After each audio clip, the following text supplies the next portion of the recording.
Bonsoir à tous, il est 22h sur Télé Djibouti. Merci de nous rejoindre pour suivre avec nous cette nouvelle édition dont elles sont les faits saillants de ce journal. Une réunion de concertation sur les avancées enregistrées en matière d'énergie a été donc ce matin au centre de discussion à la primature.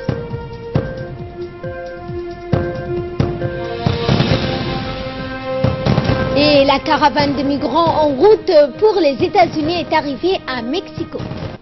Bonsoir à tous et nous entamons ce journal avec cette réunion de concertation sur les avancées enregistrées en matière d'énergie et le suivi des projets en cours d'exécution.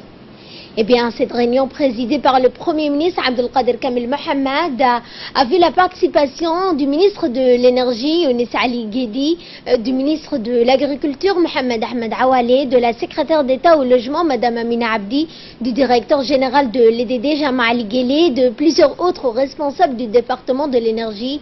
La rencontre fut fructueuse et beaucoup de responsables ont évoqué les différentes difficultés techniques rencontrées dans la finalisation des projets d'exploitation de l'énergie géothermique sur les différents sites, notamment à Galalakoma, Fiale et le lac Assal.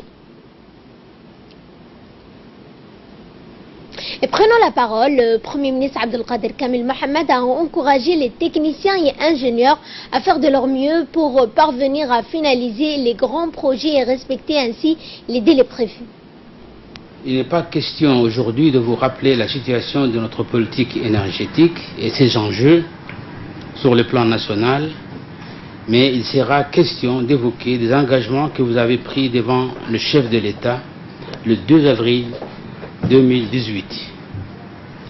Le concept de priorité absolue qui revêt la notion d'énergie dans l'action du gouvernement, la nécessité de disposer d'une énergie suffisante et bon marché pour notre pays afin de prétendre légitimement au développement durable, la notion de collaboration efficiente entre plusieurs départements qui requiert le succès au défi de l'énergie. Tout a été évoqué en profondeur au cours de cette réunion avec le président de la République, dont la finalité n'était pas de transcender l'établissement d'un simple état des lieux, mais de doubler vos efforts, notamment accélérer l'exploitation de la géothermie, abaisser les tarifs pour les industriels, connecter Tadjoura et Obok au réseau national, prévoir les infrastructures de nouveaux lotissements et dans les zones économiques, ports, zones et franches, développer la maîtrise de l'énergie. Je reprendrai en substance les mots du président de la République qui rappelle que la matière première par excellence dans notre pays doit se doter en format suffisant pour accéder durablement à une vie digne, épanouie et en phase avec les conditions propre à un monde moderne. Je poursuis toujours dans la citation du président, l'éducation des enfants, la vie familiale, l'accès à l'eau et à la nourriture, les hôpitaux, tout est lié à l'accès à l'énergie et à l'électricité, a dit en substance le chef de l'État. Et pour sa part, le ministre de l'Énergie, Younis Ali Guedi, a mis en lumière les avancées enregistrées et tenté d'expliciter les difficultés rencontrées sur le terrain. Nous avions eu ce matin la réunion qui a été présidée par le Premier ministre, dont le sujet et la thématique était d'aujourd'hui de parler sur le développement de l'énergie à Djibouti.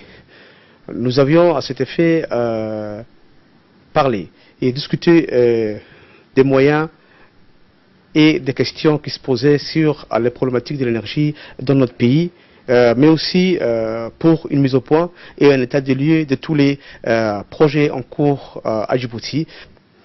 Ensuite, nous avons aussi essayé de parler de la situation du forage des Galalakoma, dont on attend le financement pour pouvoir démarrer les projets d'exploration du forage des Galalakoma. Après cela, et après la géothermie, dont nous savons la capacité et l'objectif de Djibouti qui est de développer cette énergie abondante dans les années à venir, et que c'est la seule je dirais, la seule source d'énergie fiable que nous pourrons compter pour produire de l'électricité. Et cet atelier sur la sécurité alimentaire, l'amélioration des récoltes en produits viviers et maraîchers ou l'accès aux ressources halieutiques et autres produits de la mer s'est ouvert ce matin. Eh bien, cet atelier a été conjointement organisé par le ministère de l'Agriculture, de l'Eau, de la Pêche, de l'Élevage et celui de la Banque mondiale. Il a pour principal objectif de contribuer à l'amélioration des moyens de subsistance des ménages à Djibouti et dans les zones rurales.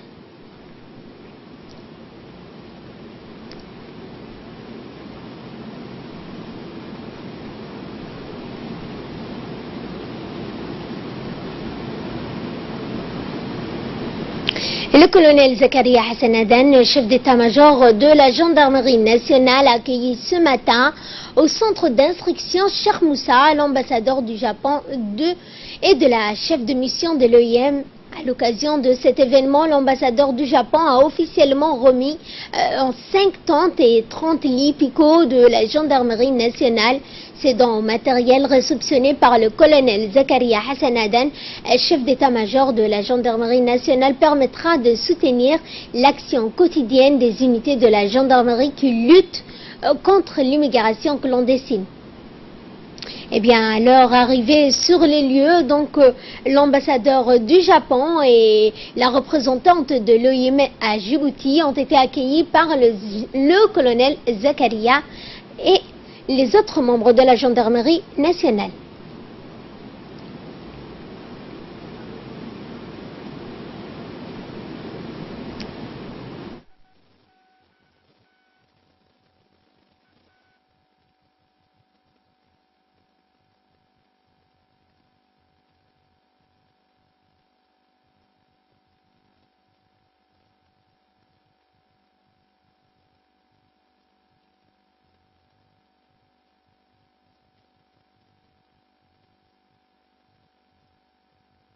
Réceptionné par le colonel Zakaria Hassan Adan, chef d'état-major de la gendarmerie nationale, permettra de soutenir l'action quotidienne des actions de la gendarmerie qui lutte contre l'immigration dans nos eaux territoriales.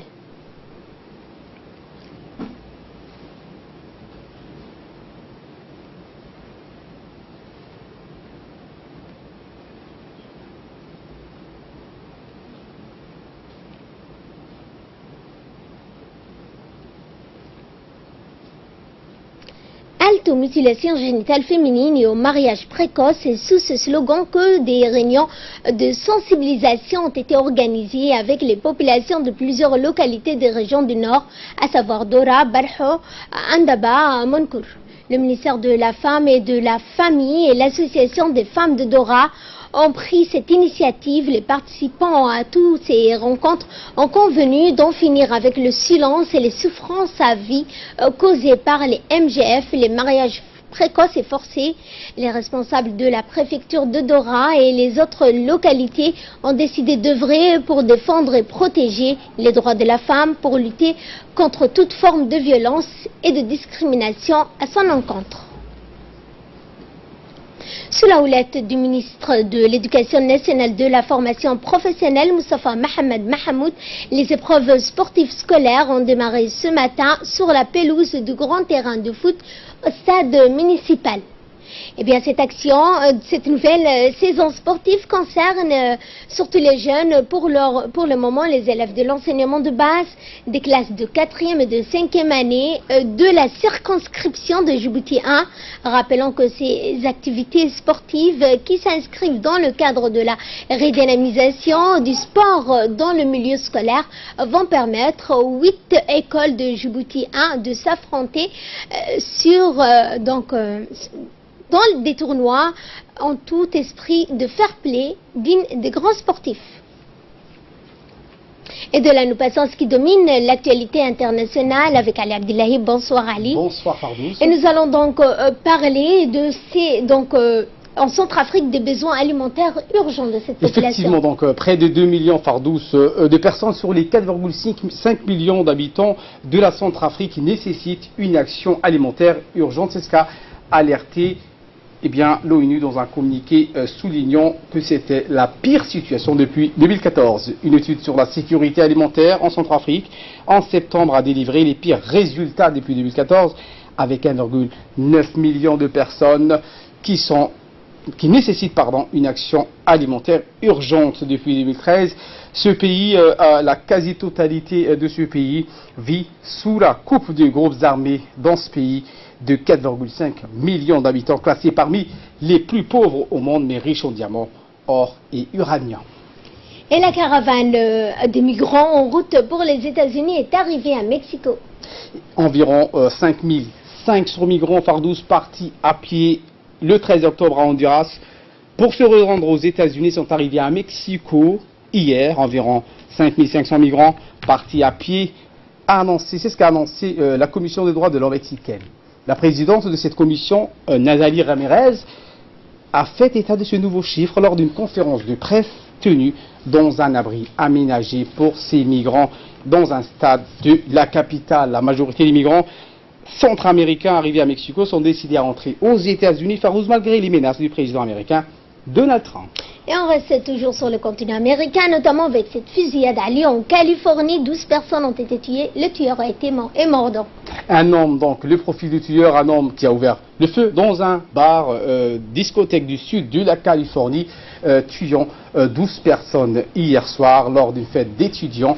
L'auteur du coup de feu est aussi décédé selon la police. 12 personnes en péri. Selon le chef, 11 personnes se trouvant dans ce bar ont été tuées, de même qu'un policier intervenant sur le lieu. Le tueur, bref, est également mort. C'est ce qu'a ajouté le shérif de la ville de Los Angeles. Merci Ali, merci également à vous de nous avoir suivis. Excellent week-end à toutes et à tous.